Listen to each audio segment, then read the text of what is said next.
AP2 students. I am coming to you from my kitchen because we're doing e-learning, and we're going to kind of continue on with our preparation for the AP exam and understanding what to do now that it's just a free response section. So if you haven't heard, the AP exam is still happening, and it's going to be conducted in your homes on a lockdown browser.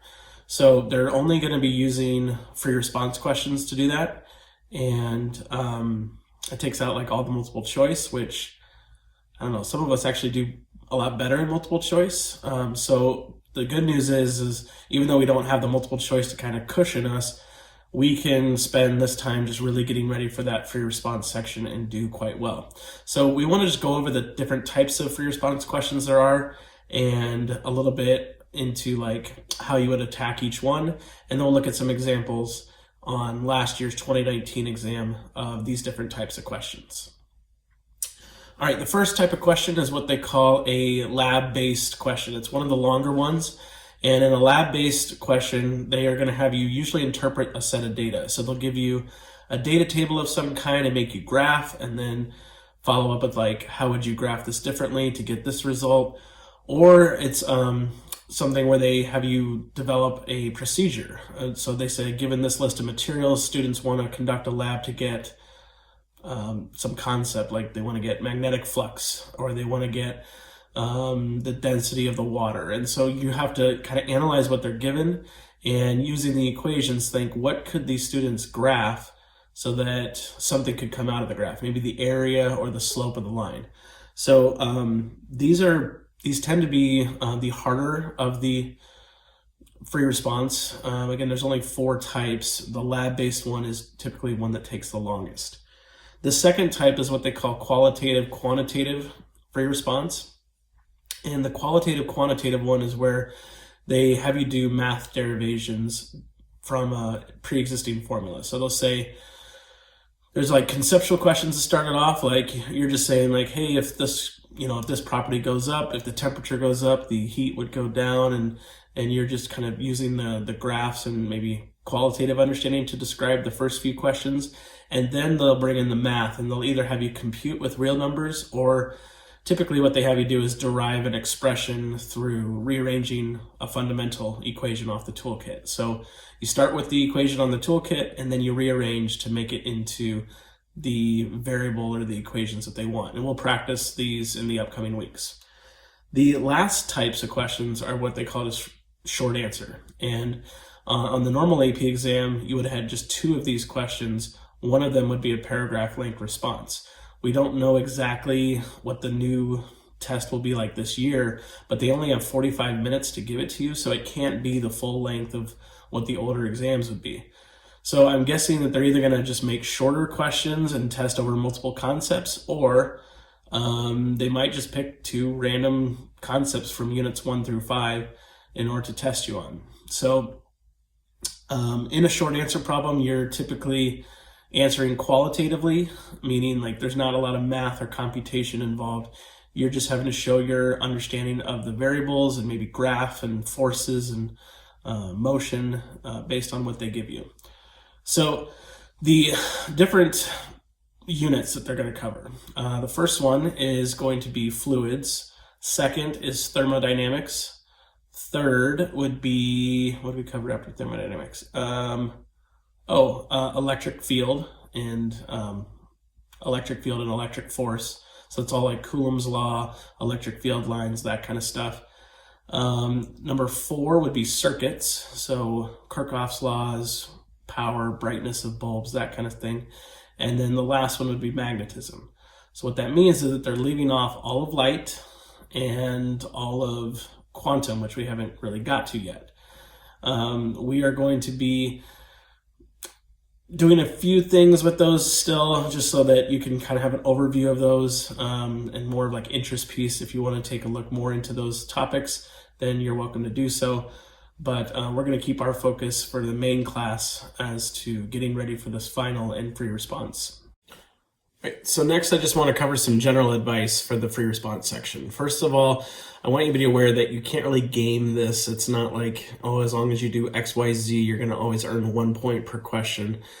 Each rubric is independently made up for each question. So instead of trying to look for patterns in old tests and say like, well, this gave them a point on this one and this didn't, here's just some kind of general tips to follow.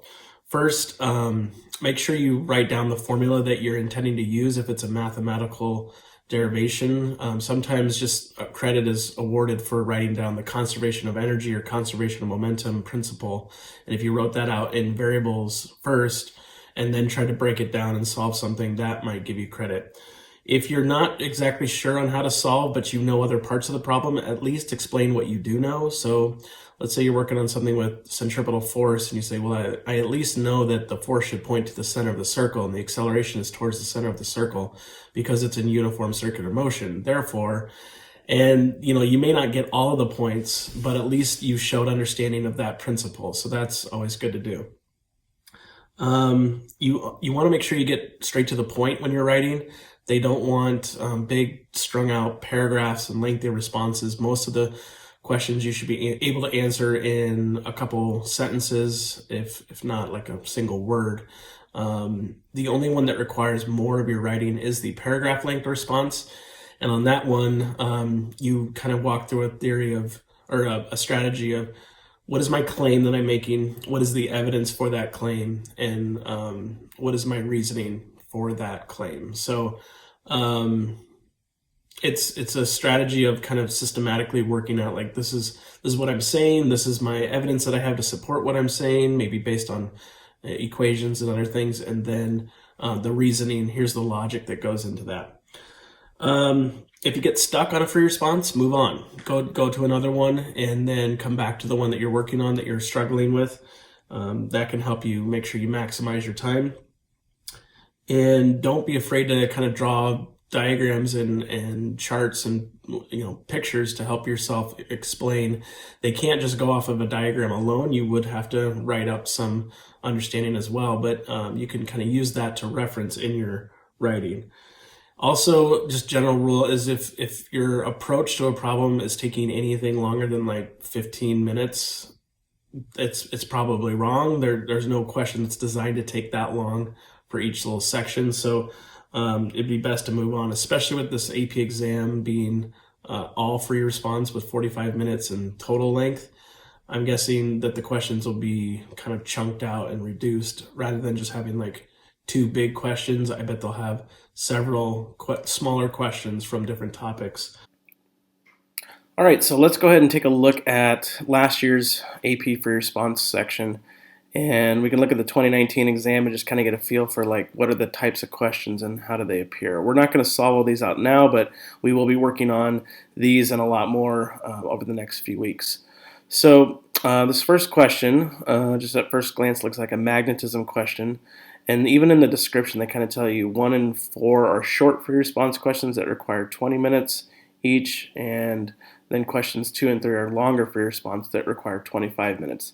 So they do try to give you a breakdown. It'll probably be the same when they do the shortened version of it this year, but instead of taking an hour and 30 minutes like it shows, it'll only be a 45-minute test. So this particular question is supposed to be short answer, and as you can see what they're asking with magnetism, it's primarily just like draw which way things are going to point, conceptually which way should it bend, map out the trajectory. So no math, no derivations, just your understanding of what should happen when a particle goes in a magnetic field. Then you're just asked to explain conceptually what would happen if there was a gravitational field. And then we get into some more of the like the paragraph length response, where you have to show your understanding of why some protons would exit region 1 and other protons would exit at point 2. Use physics principles to explain your reasoning. So you, in a paragraph length response, remember we make a claim of what we think is going to happen, what this is based on.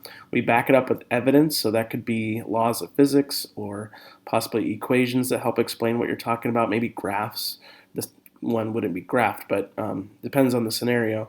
And then the reasoning is kind of like you wrapping it all together, justifying it, saying because this is true and this is true, therefore this has to be true. So it's kind of, that's how you do your chain of logic, is because this physical principle exists in our universe, and because this is showing this physical principle, then that is why it would, do X or Y.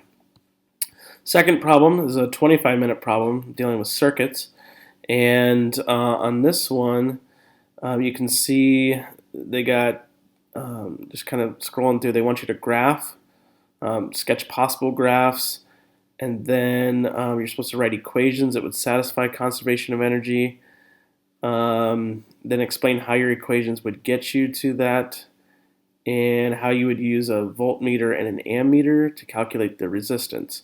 So I would think that might be like the quantitative qualitative type of question, because it is a longer one, 25 minutes, and they are having you do quite a bit of like math derivations or calculations as part of the problem. The third one was actually one that I think I gave you on a previous fluids question, thermodynamics test, where you got a slab of ice, a chunk of plastic insulating, and then boiling water. Again, this is a 25-minute question, and so this looks like the lab-based question. They have a data table. You're supposed to fill in more of the data table.